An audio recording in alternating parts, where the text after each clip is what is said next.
My final check was late, but I learned I get paid for every day it's late, so I kept quiet.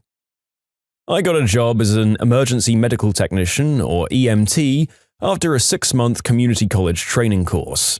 I was woefully unqualified, I barely knew the basics, but the teacher kept saying, "Don't worry, the new job will train you when you're hired." I got hired at an ambulance transport place that just took people to dialysis and things like that, not emergency services.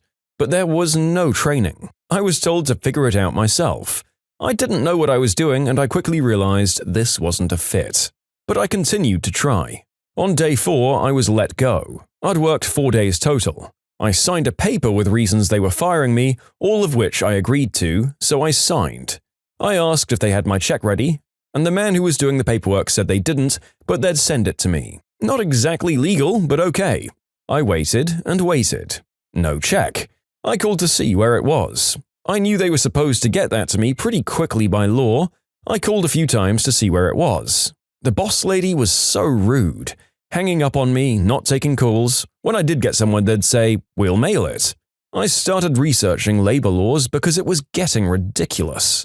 That's when I found out they have to give me a day's pay for every day my check is late, which is $150 a day. So I stopped calling and started waiting. I finally got a check, but it was a payroll check. And it turns out I'd worked 2 days in 1 day period and 2 on the next one. So I called again to tell them and got yelled at by the boss lady. Waited another 2 weeks and got my last check and filed my claim with the labor board for not getting my final paycheck in the time allowed by law. It had been about a month by then. First meeting was a mediation where we tried to settle. The boss lady wasn't having any of it. She kept saying she didn't owe me anything and her offer was $500. She said this was all a setup by me. I knew they owed me closer to $3,000 and they didn't have a leg to stand on, so I refused. She stomped out and said I'd be hearing from her lawyer. Next, we went before a labor judge. This time, the evil boss had done her research. Every excuse an employer can use for not paying me the last check, she used. She said I moved. She said I never tried to call them, that they tried to call me numerous times. She said that they tried to call me to get my address, but my number was changed. She said her husband was a cop, she was an honest person, and I was a liar, and did all of this intentionally. She said I purposefully didn't clock in, and the times were messed up. She also claimed a ton of reasons why I was fired. She claimed I almost killed one of the patients, none of which were listed on the paper they made me sign, and the judge called her out on that. I went home, printed my phone records, and highlighted all the calls and letter from my landlord saying I hadn't moved, and took it back to the labor board and dropped it off. I didn't get to see the judge again, so I don't know if the judge ever saw it, but I did win the case. Plus the judge added 4 days because the last check was sent on a Friday before a 3-day weekend. I was only supposed to be paid until the postmark due, but I got paid until the following Tuesday. Over $3,000. Also, the evil lady wasn't paying the ambulance drivers double time after 12 hours. So I let that slip in while I was in the mediator's office and she said she'd look into it. I hope they did. And that was the end of my EMT career. There are so many things here that are shocking to me, but first of all, to clear the title of this channel, can we all agree that the author here is not the jerk, right? It might be kind of insane to take any sort of EMT job that you aren't qualified for, but honestly, most of the blame for that goes on whatever company this is that thinks chucking untrained schlubs into life and death situations is even remotely okay. And honestly, that seems like par for the course for this ridiculous organization he found himself working for. Because it sure as crap doesn't seem like any other part of the organization is working either. And the fact that when they eventually have to literally pay up, they can only fabricate a bunch of easily disprovable garbage is not helping their company image. Honestly, if you were verbatim told to figure it out on an EMT job and summarily let go, I don't know if they're just corrupt or completely non-functional and corrupt. Good on you for getting paid every dollar you were owed. 4 days of work for $3,000 takes you from being a poor, underpaid, and underappreciated staff to certifiably winning. And even better on you for tipping people off that the drivers were being underpaid for doing their extremely long shifts. I don't know if that doesn't just mean that the employer would tell drivers to conceal when they worked long hours, but I appreciate the effort. Who knows though, maybe you got some poor souls months and months of back pay. If you like Am I the Jerk, you're probably going to love Am I the Genius. Check it out, linked below. Also, go to AmITheJerk.com/submit if you would like to submit your own stories. Today I messed up by opening my boyfriend's roommate's bedroom door. About 4 years ago, I started seeing a guy who worked in the same industrial park that I did. He was 28, I was 21.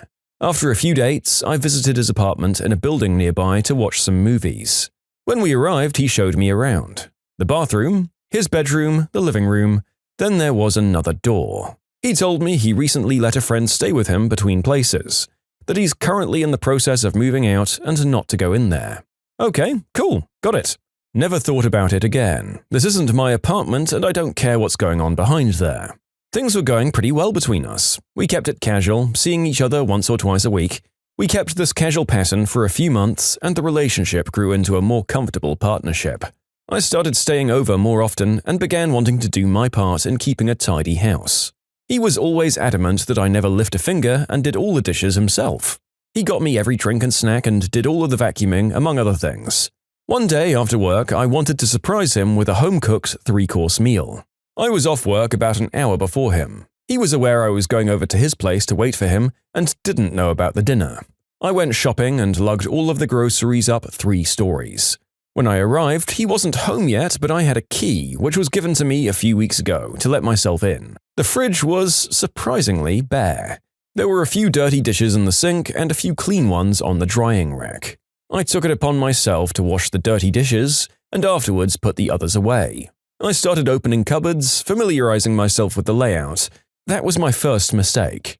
If a cupboard wasn't entirely empty, it was filled with garbage. I mean, takeout bags, junk food wrappers, empty containers, and dozens of pizza boxes. Almost hundreds. Out of about 16 cupboards, above and below, 4 held pantry items and kitchen utensils, and the rest were empty or Tetrised with garbage. Needless to say, I was overwhelmed. It didn't smell like rotten food, and there were no signs of something like this. I feel like I was blindsided. It made me question everything he's ever said. I remember the few white lies I caught him in, and the big lie about his father's self-deletion attempt, which was confirmed by his sister to be entirely fabricated.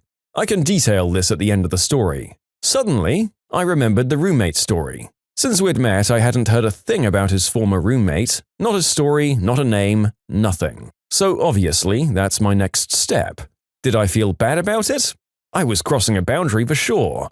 But at this point, the entire relationship felt like a million miles away. It felt like it was built on lies. I felt betrayed and a bit stupid. I knew I'd hate myself if I found out later, so I opened the door to the spare room.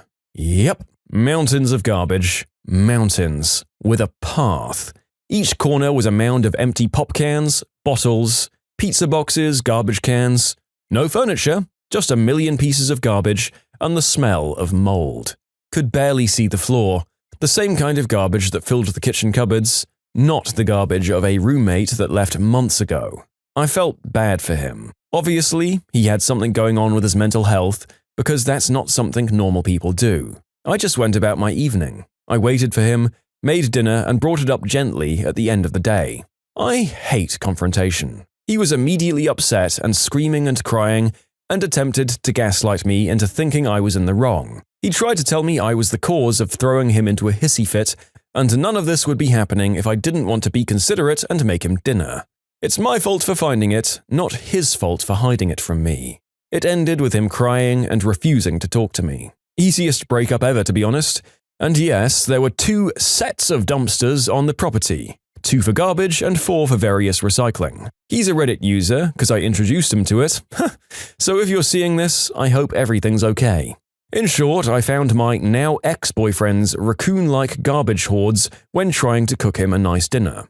Then he blamed the fight on me for snooping. Okay, so let me get into that fabricated self-deletion story. One day my boyfriend was acting very aggressive and strange, on edge and kinda snippy. I asked what was going on. He said he was dealing with a lot of personal problems. I told him he was free to talk to me about them, but I wouldn't stick around to hang out if he was going to continue taking it out on me. I said I'd give him some space to deal with it. He started scream crying and was in shambles in my arms within a few seconds. He told me his dad texted him a note saying he was about to disappear forever, and he didn't know what to do about it. His dad lived in the city 2 hours away on his own. I said we had to act fast and get him help. Get him on the phone while the other one of us calls the police. He seemed hesitant to every suggestion I had to remedy the situation. Having suffered from mental health myself, I wasn't going to sit back and let his dad do that. Anyway, I started to seem suspicious and I was getting bad tummy troubles. He went to take a shower to calm himself down, and I called his sister. His sister and I had met quite a few times in person, so this wasn't weird. I spoke to her gently about the situation and asked her to reach out to her dad with me. She called him and I heard back from her in about 20 minutes. She said that it wasn't the case at all.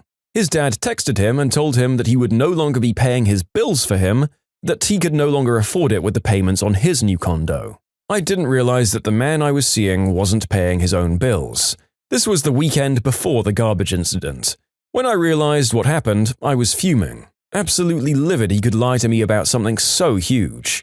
It was the first straw to break.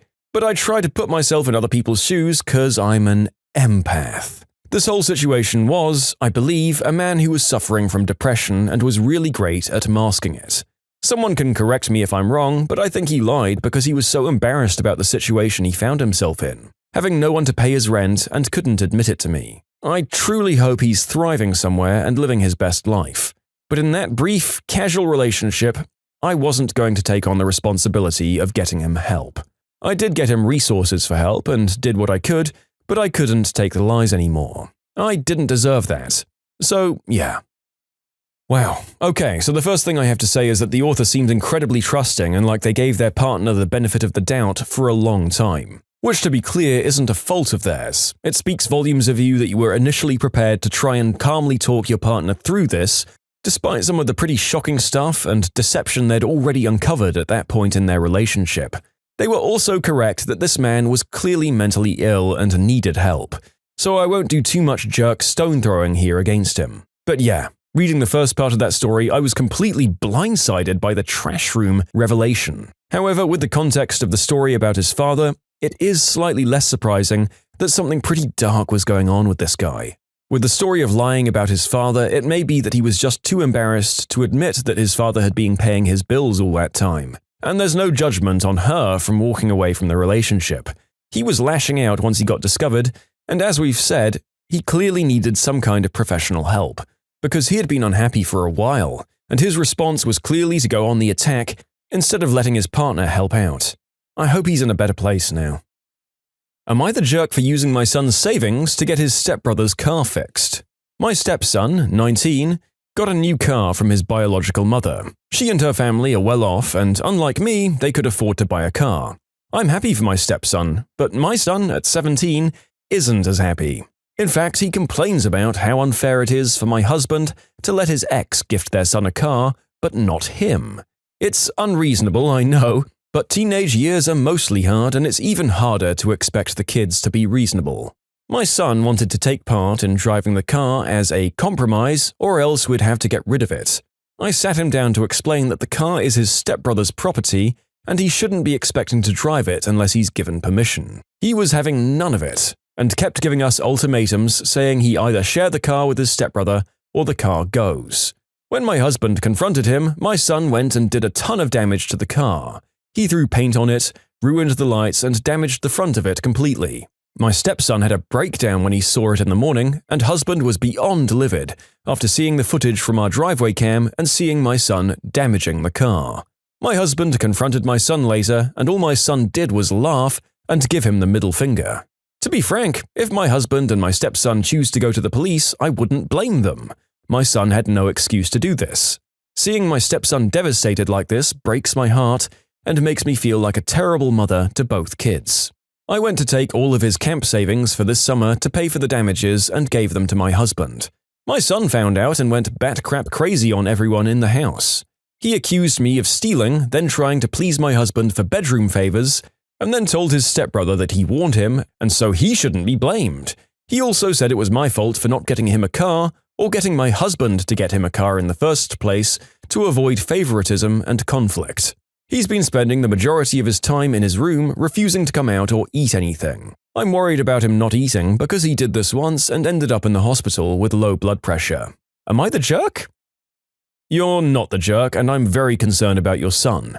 That's an extreme reaction, and the fact that you were clearly setting reasonable boundaries with him and punishing him appropriately would suggest that it's not normal for you to let him walk all over you and get what he wants to put him in this place where he thought this would go well for him. That, coupled with the self-starvation, is pretty concerning. I guess this is 2 stories in a row where we can only say from our limited perspective that it sounds like the person in the story really needs professional help. The fact that he said he was literally left with no other option than to go into vandalism mode, and that he laughed after committing the crime, speaks of a mindset that is pretty far removed from what most of us would consider sociable. Therapy might need to be a thing here because this kid does not sound well. Or maybe he's just intensely committed to getting what he wants. And please, ask people who are more qualified than the narrator before you act on stuff like this in your lives. What I can say is that you aren't the jerk and neither are your husband and his son. Am I the jerk for embarrassing my stepdad in front of his family and saying he's in my house? For the past few months, I, a 17-year-old boy, haven't had a good relationship with my mum or stepdad. I'm angry at them because 2 years ago, when my dad passed away, he left me an inheritance that I'm supposed to get on my 18th birthday. I'm also getting survivor's benefits that my mum uses for me when I need things. So it's not like she used this inheritance for me. They bought a house that we moved into. It was weird for me because we've always lived in a 3-bedroom apartment. My stepdad is a substitute teacher, and my mum's a part-time receptionist. They've never had enough to go for a vacation or something, but suddenly they had enough for a large house out of nowhere. My mum looked guilty about it until she finally admitted they used some of what my dad left me to buy the house. And I lost my crap. They tried to justify that it was for me too, and I asked them, does that mean they're moving out when I'm 18 and the house is going to be in my name? And they're like, no. Yeah, that's what I thought. Supposedly the house was for me, but max time I would have lived there was a few months. There's still some money left if I want to go to a cheap college, but I can't believe they used my money for something on themselves. That amount could have helped me get my own darn house. Also, I think it's funny since my stepdad didn't like my dad, since I was spending more time with him, and that meant my mum had to pay a little in child support. But apparently he doesn't care about using the money my dad left for me. And sorry if this is a bit of a rant, but where I'm asking if I was a jerk was last Saturday his family all came to stay at the house. They stayed Friday night, so it was next morning when I'm getting ready to go to work. I made myself eggs in a hurry before I left, and my stepdad asked how come there wasn't more for his family. I told him it's because I'm leaving for work and there isn't going to be time to make something for everyone. He acted like it's not a big deal if I'm a little late, since it's rare that they have people over at the house. We argued back and forth because I'm not going to stop to make breakfast when he can do it himself. Then he pulled that "don't talk to me like that in my house" crap. By the way, there's no door in the kitchen and the opening leads right to the living room, so they could all hear this. I said loudly, actually, it's my house, since you paid for it with my money, and don't forget, you stole that money from me. My mum is expecting me to apologize for embarrassing him in front of his whole family, because after I left, they all had crap to say about that. They'd already gone by the time I got home, but you could feel the tension. He straight up ignored me. That's how bad it was. I don't feel like there's anything for me to apologize for, so that's where she thinks I'm not being a good son and kind of a jerk. I want to know if others feel the same. As for the money, I didn't think something could be done about that, now that I'm still not 18 yet, but I'm going to find out. Everything was supposed to go to me after I turned 18. That's what the lawyer explained to me. It was the lawyer that did my dad's will, and my mum was there at the time. To be honest, I didn't pay attention to all the details. Everything was still a big shock to me. My dad didn't have any other family aside from his best friend, who's my godfather. Some people have already told me to try and reach out to him, maybe he can help. So, yeah, that's what I'm gonna do. So, am I the jerk for yelling at my stepdad like that? Yeah, this sucks for you, author. Kinda sounds like your mum and stepdad just used the money and had no intention of you knowing. Just sort of giving you the inheritance and pretending they had no clue why it was so little.